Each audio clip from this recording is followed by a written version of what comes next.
A história de Manuel Truncado.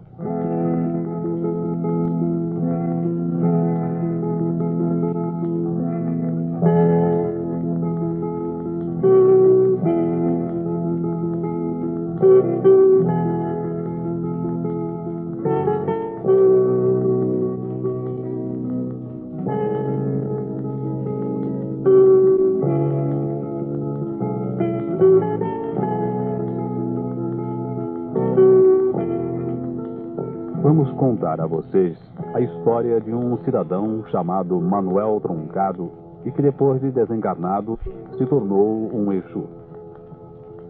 Para a doutrina do amanhecer, o Exu é encarado como um sofredor, um espírito desencarnado que continua ativo no plano invisível da Terra. Ensina-nos nossa querida mãe clarividente, tia Neiva, que se torna Exu habitualmente o homem de personalidade ativa, orgulho intelectual e que seja demasiado apegado às coisas da sua alma, da vida transitória. Seguindo a doutrina do Mestre Jesus, ele merece todo o nosso amor e tolerância. Bem, isso não significa necessariamente que precisemos de seus serviços ou nos subordinemos a eles. Os Exus têm seus reinados nas sombras etéricas e agem como todas as forças destrutivas. Não criam, mas apenas transformam as energias. Não sendo criadores de forças e não tendo acesso às fontes de energias puras, eles necessitam de uma fonte. E essa fonte é o ectoplasma humano, seja de espíritos encarnados ou desencarnados. Essa é a razão básica dos engodos que eles estabelecem como base do relacionamento com os encarnados. Sempre que o homem abandona a iluminação crística, a luz do amor, da tolerância e da humildade, ele fica sujeito às influências desses tipos de espíritos. Esse é o envolvimento daqueles que praticam as magias com intenções somente humanas e se colocam como juízes do bem e do mal. Bem, resumindo, o relacionamento com os Exus somente se faz em termos de troca de serviços, quando as intenções são da alma e não do espírito, quando a orientação não é a do Cristo Jesus.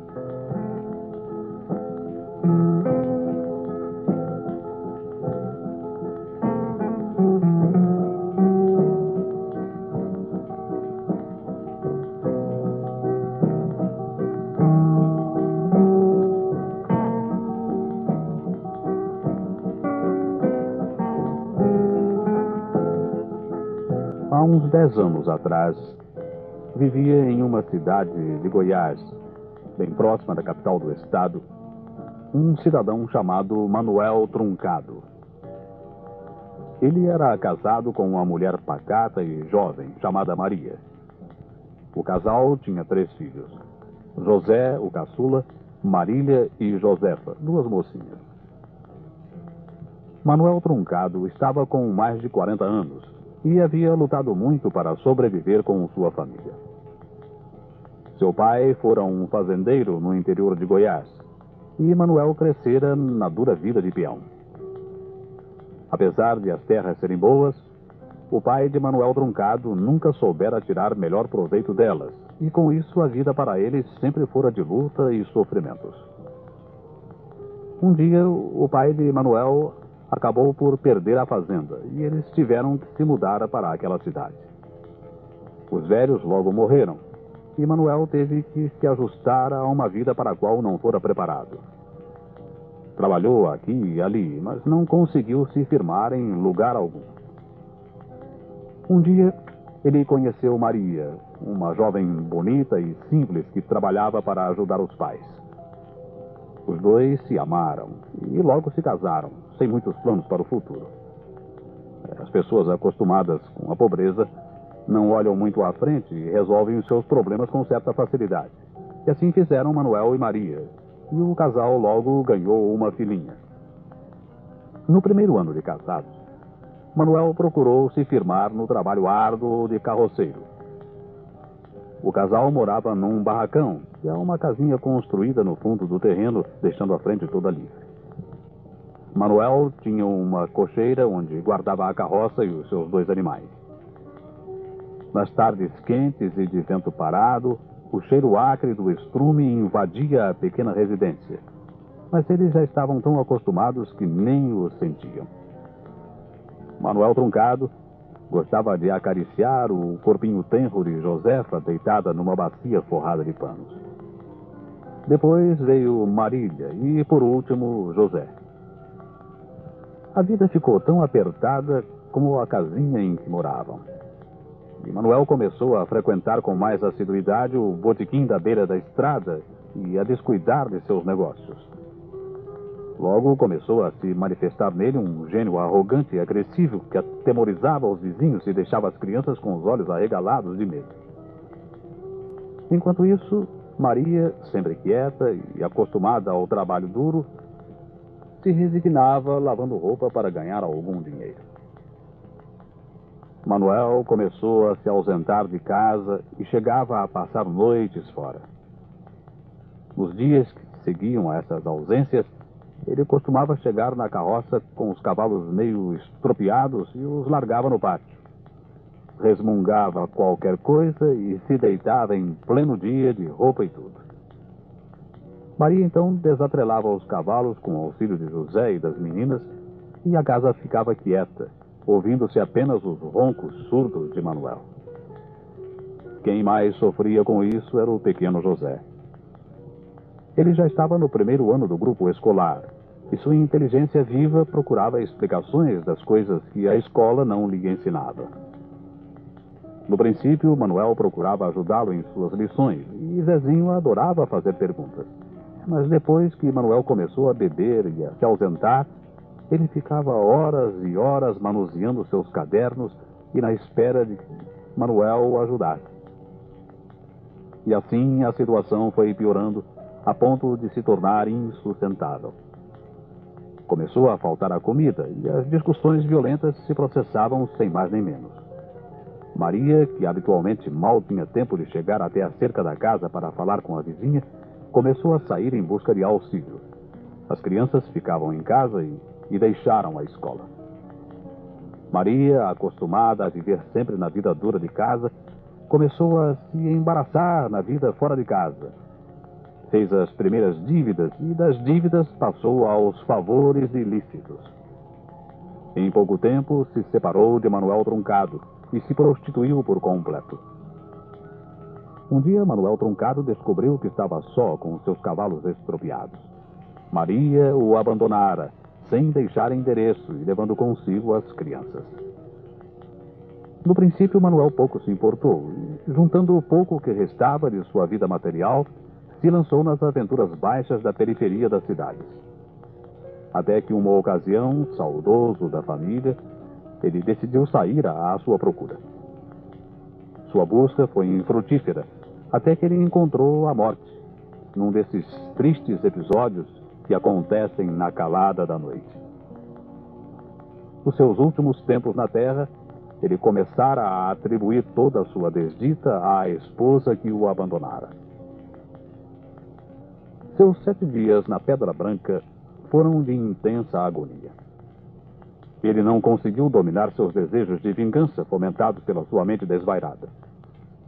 Ao se ver livre, encaminhou-se como relâmpago em direção à família. Os mentores espirituais ficaram temerosos do que poderia acontecer à já tão sofrida família e o desviaram de rumo. Cheio de rancor e agressividade, Manuel Truncado acabou por ser atraído pelos bandidos do espaço. Bem, bandidos do espaço são espíritos desencarnados que se tornaram delinquentes. Embora eles andem em bandos, não formam falanges, isto é, não seguem uma norma, uma bandeira ou finalidade específica como a maioria dos espíritos. Eles se comprazem em fazer mal sem uma finalidade em si. Por essa razão, eles são duplamente perigosos, pois nunca se sabe o que vai em suas mentes maldosas. Mas, como dizíamos, Manuel Truncado acabou por ser atraído pelos bandidos do espaço e foi vendido a uma falange de um terreiro. Como na organização física, o mundo invisível vive da força, da energia individual. Os terreiros são organizações de relacionamento entre o plano invisível e o físico. Quanto mais espíritos são escravizados pelos Exus, maior é a sua força de trabalho. E essa falange pertencia ao reino do Exu Tranca-Rua, e Manuel Truncado passou a sofrer nas garras dos Exus tarimbados do terreiro. Ele agora era um prisioneiro da Lei Negra. A Lei Negra é uma espécie de máfia do mundo invisível. E, como sua similar na Terra física, ela escraviza seus membros quase sem possibilidades de libertação. Suas falanges são alimentadas e crescem à custa dos espíritos nômades e sem protetores. E isso acontece por opção do próprio espírito, com seu livre-arbítrio. Sempre que um espírito termina seu estágio na Pedra Branca, onde ele tem a oportunidade de conhecer a verdade sobre si mesmo, seus mentores dão-lhe toda a assistência e lhes mostram o caminho. Mas a decisão é sua, e a chance permanece até o último instante. Se ele toma a decisão errada, acaba por se tornar vítima da Lei Negra. Existem uns espíritos no submundo invisível que se chamam Exus Caçadores.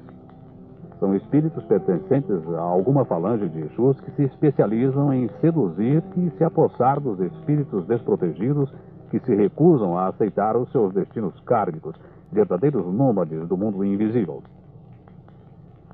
Eles ficam à espreita e aguardam as decisões dos espíritos recém-desencarnados. Assim que os mentores desistem, eles entram em ação. Aproximam-se do espírito, seduzem-no e os levam às suas cavernas. Cavernas são as habitações etéricas dos espíritos que operam em contato íntimo com a superfície física. Sendo etéricas, elas não ocupam o espaço físico, mas permanecem sempre no mesmo lugar e se tornam perceptíveis pelo ambiente que formam em torno de si. Lá, esses espíritos são submetidos a todas as sevícias e são treinados nos costumes até se tornarem Exus. Manuel Truncado conheceu então o que era realmente sofrer. Os anos da Terra foram se passando e ele foi adquirindo tarimba. Seu gênio agressivo o ajudou de tal maneira que ele logo começou a se destacar em meio às tenebrosas tarefas. Em pouco tempo, adquiriu o direito de se chamar Exu Tranca-Rua, nome do titular da falange, e passou a ser temido pelos mais ferozes espíritos da falange. Aos poucos, ele foi formando um grupo de adeptos e estabeleceu, então, o seu reino. Com sua esperteza, ele fez um convênio com o Exu Tenório. Esse espírito é um especialista em hipnose magnética, e isso lhe dá uma força terrível no submundo etérico. A hipnose se presta muito nas macumbas, e o novo Exu Tranca-Rua, ex-Manuel Truncado, se aproveitou disso. Estávamos então em 1959, e um fato inteiramente oposto aconteceu nas imediações da caverna de Tranca-Rua. Naquela data, mudara-se para o local chamado Serra do Ouro o grupo de Tia Neiva, e formara-se assim a primeira comunidade da corrente indiana do espaço, o ESB. E o tempo continuava a correr na ampulheta da vida. Certo dia, Truncado, agora chamado Tranca-Rua, estava sentado no seu trono quando ouviu alguém praguejando com violência. Sabia por experiência que se tratava de algum novato recém-trazido pelos Exus Caçadores. Muniu-se então do seu chicote magnético e se encaminhou para o local do barulho.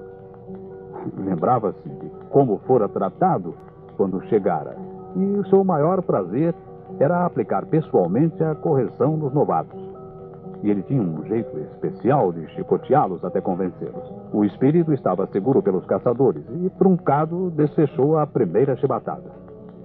A vítima urrou de dor e ódio e seus olhos lançavam chispas de ira impotente.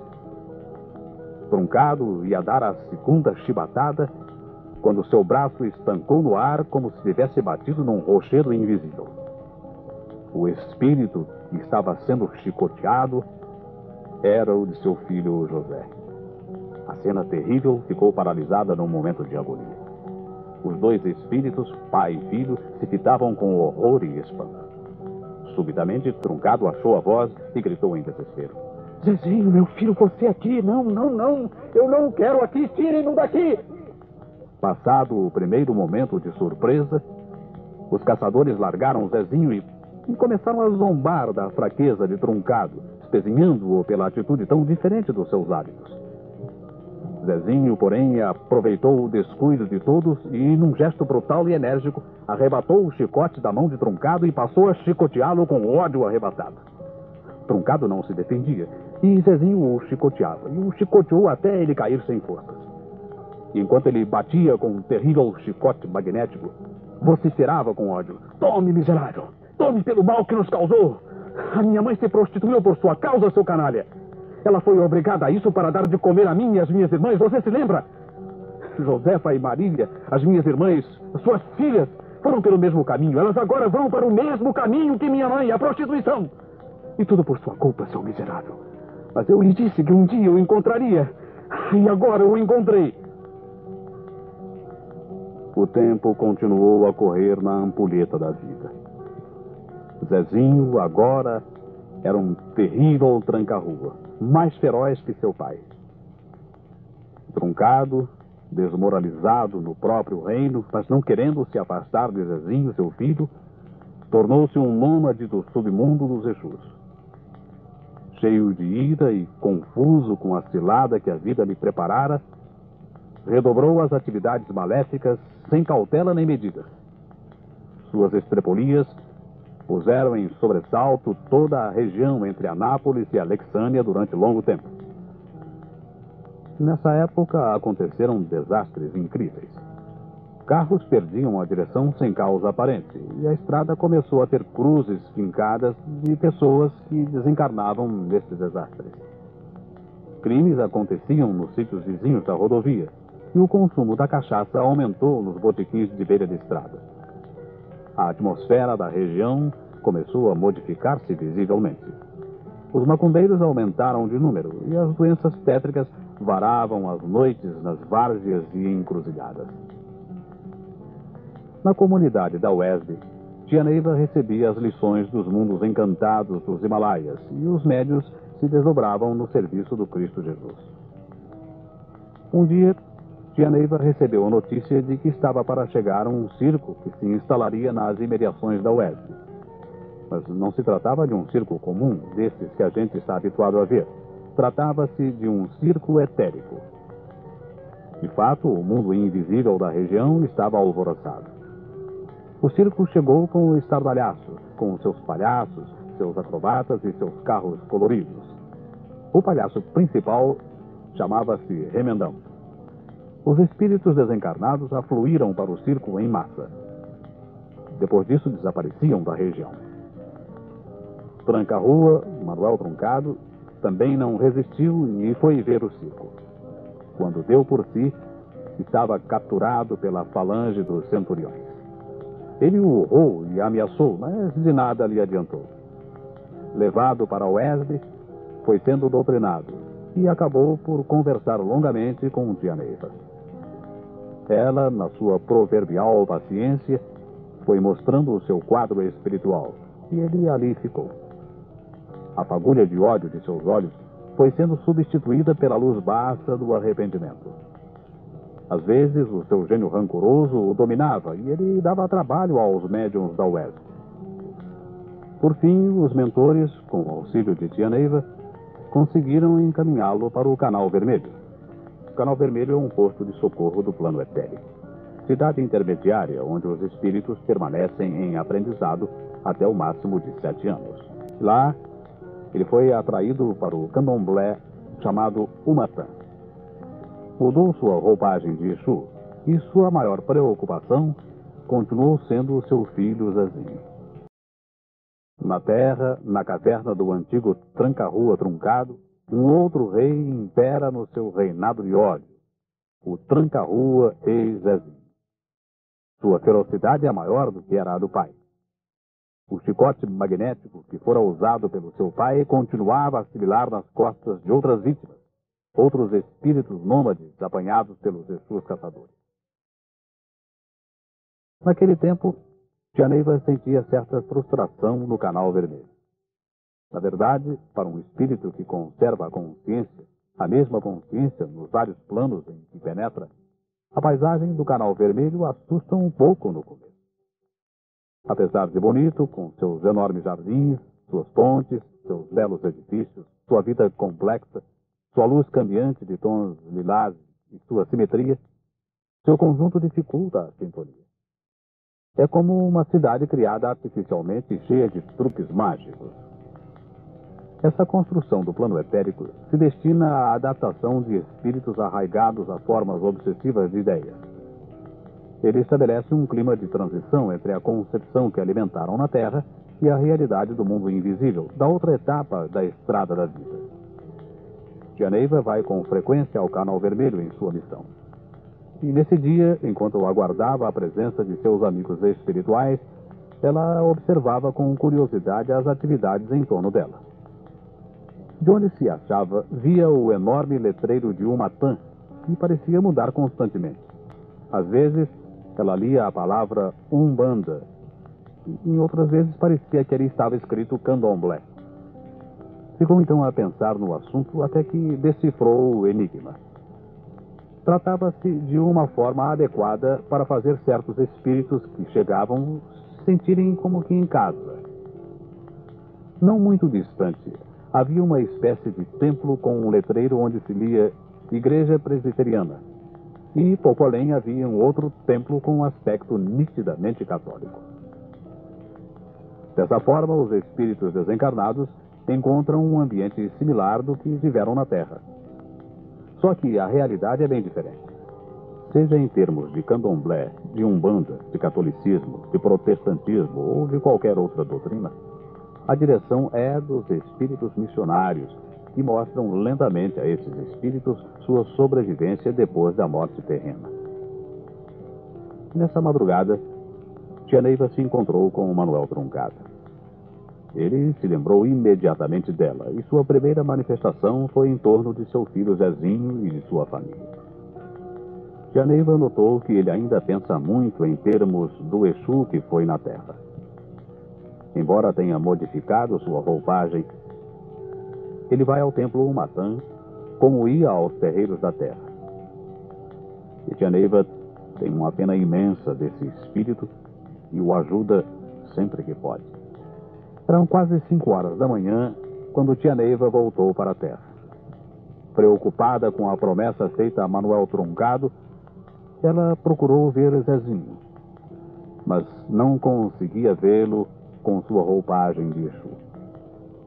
A única coisa que ela conseguiu captar em sua missão espiritual foi a figura de um menino de 7 anos. Um menino de 7 anos esperando o pai para lhe ensinar a lição da escola.